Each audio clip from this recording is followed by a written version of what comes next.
Hey everyone, Gil here at Graymanprepping.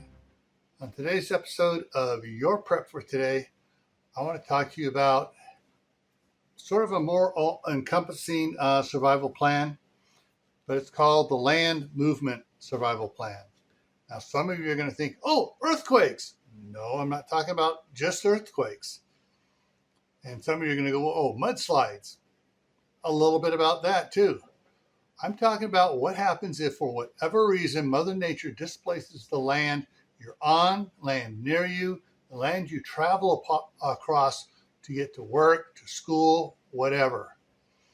If there's a natural disaster that causes the land to move, well, like I said, whether it's a mudslide, a dry landslide, earthquakes, whatever, do you have plans in place to survive that type of a scenario?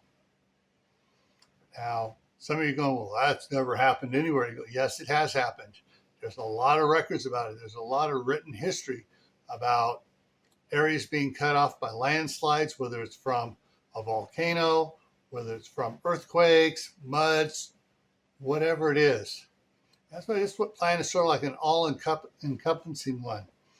You can tie it into your earthquake, you can tie it into your flooding, you can tie it into other plans, but this one deals specifically with the movement of the earth and disrupting your ability to travel and survive. So, stay happy no matter what life throws at you. Stay safe. Don't go out and do anything foolish. Keep adding to your preps: water, food, medicine, clothing. Learn a new skill every month.